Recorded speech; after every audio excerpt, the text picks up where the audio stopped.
Om Bhurбhuvah Tatsaviturvarenyam Bhargo Devasya Dhimahi Dhiyo Yonah Prachodayantam.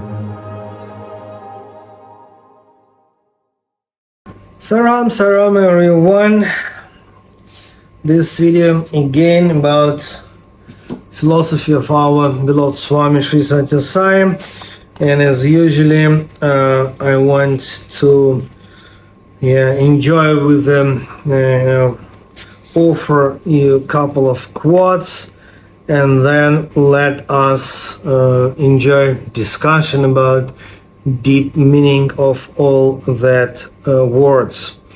Okay, this is the book with a number of divine discourses given by Swami, and it was 1984. That's in 1984, famous discourses on actually Bhagavad Gita. Okay. Well, a quote. However, is able to open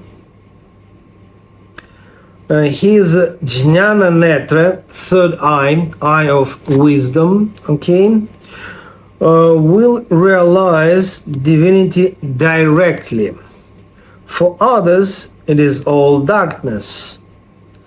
Okay, okay, then let it be end of the quote.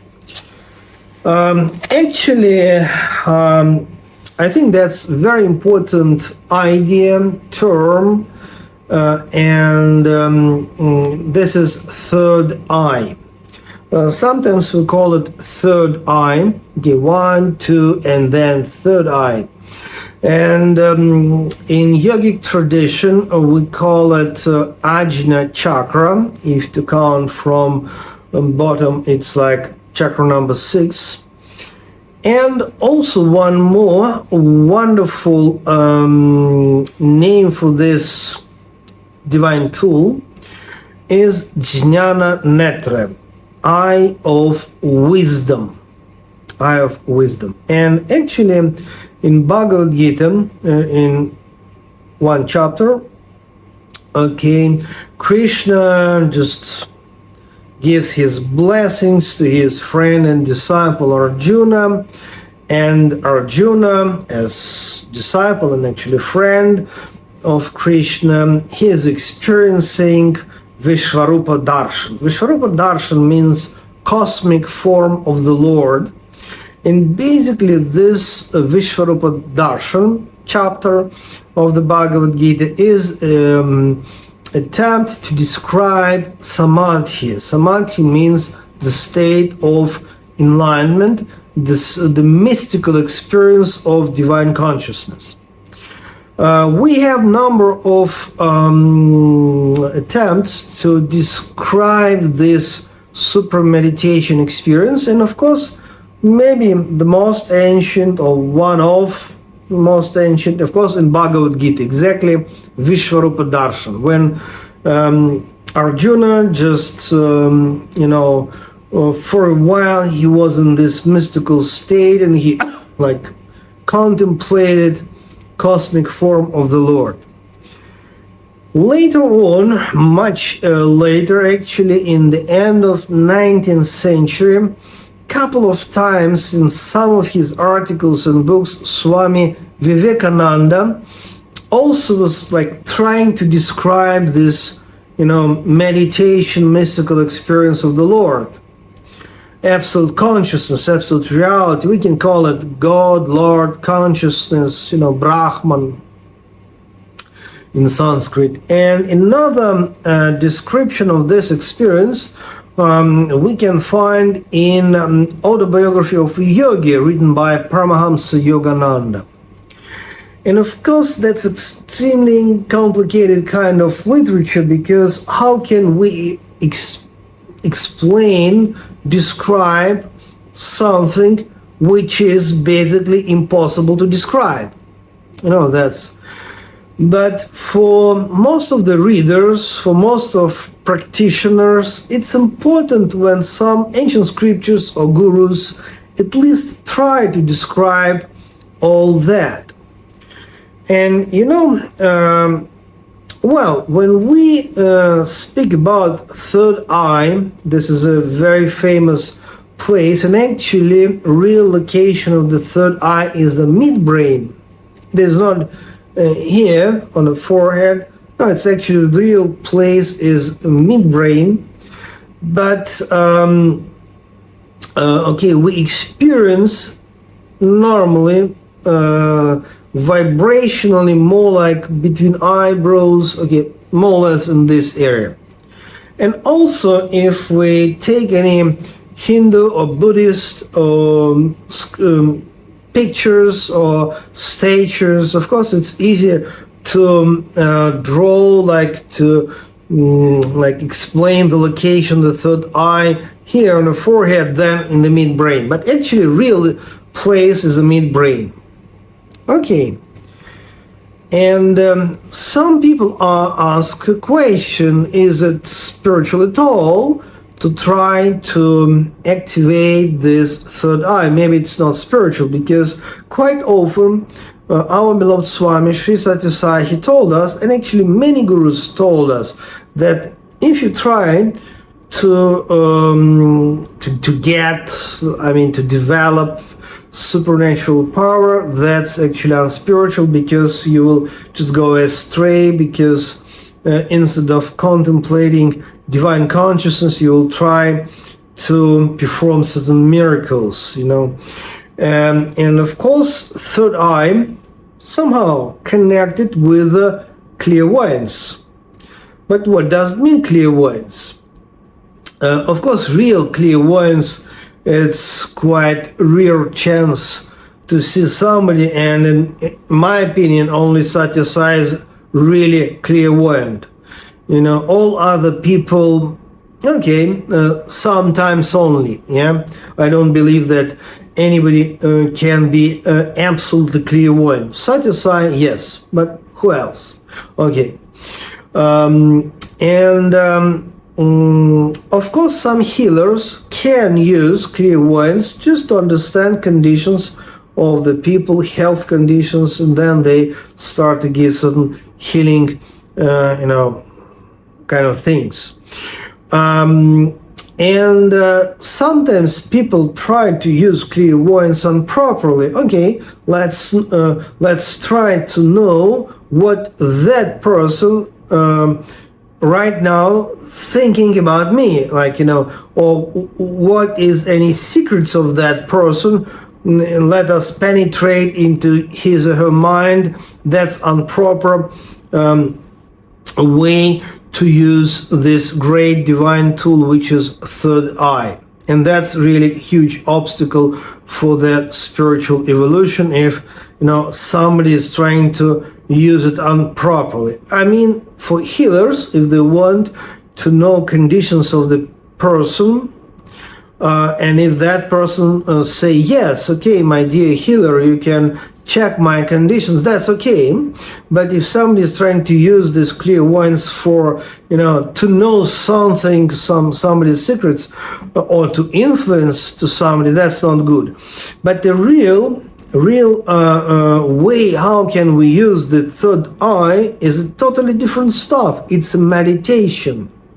And that's the reason why in Bhagavad Gita and our beloved Swami as well, we use this finally term, which is Jnana Netra, eye of wisdom. So it means not just third eye or just a tool for the clairvoyance, but eye of wisdom. Wisdom means it's for the purpose of meditation. It means eye, or third eye of wisdom, which we can use to contemplate divine consciousness.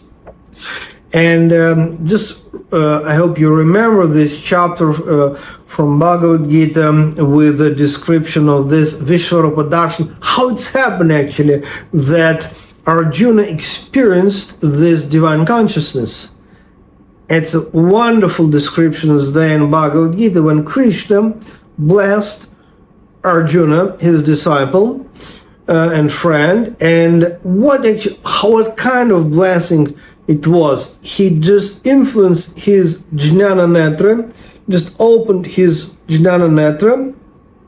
So blessings of Krishna, he just with the power of his blessing, he opened third eye of Arjuna, and then only Arjuna was able to see cosmic form of the Lord. So it means proper way to use third eye. Okay, description is in Bhagavad Gita actually. And here in this quote, we see that Swami is telling us that if or when you're able to open this Jnana Netra, so third eye of wisdom, then you can realize divinity directly. So that's very important. And reference is not just to divinity, but to the light, God as light. Because here Swami is telling us that others who can't at the moment use this third eye, they perceive everything as darkness. Okay, darkness as opposite to light, of course. So what is important here is direct experience. You know, spirituality is direct experience of divine consciousness. Okay, you can read many scriptures, books, or just attend so many lectures, and somebody can tell you about that God is this, God is such a whatever consciousness, or it's love, compassion, whatever. You know, so many scriptures we have about God, but it's useless till the moment you able through your third eye of wisdom, experience God directly. And actually, I believe that the mission of our beloved Swami Sri Sathya Sai actually to help us to experience this divinity directly, not because somebody told us, but because we, through the practice of meditation, can experience this. Okay? And of course, light. God is light. You know, when Buddhist scriptures trying to describe the supreme reality of consciousness, it's emptiness according to the Buddhist scriptures, but it's luminosity. Emptiness as luminosity. Emptiness not like darkness, that's very important, but emptiness like luminosity. Okay, in the Christian Bible, God is light. So many places we have, especially New Testament letters, Gospels, God is light. And Vedic messages also, God is light. So but it's not the light which we see because we have sun, daytime, okay, nighttime we have moon, but it's an inner mystical light. And the source is not sun, not electricity, but it's God who is light. He is directly shining in your third eye as light. Light is the supreme form of the Lord, which is absolutely universal. Okay, let me complete this video for today. Do not forget to subscribe to this channel because you can see more and more videos with the stories and videos about philosophy of Sathya Sai. Sometimes we speak about Shirdi Sai as well and about Prema Sai as well, because now 21st century is actually time of Prema Sai already. So God bless all of us. See you next time.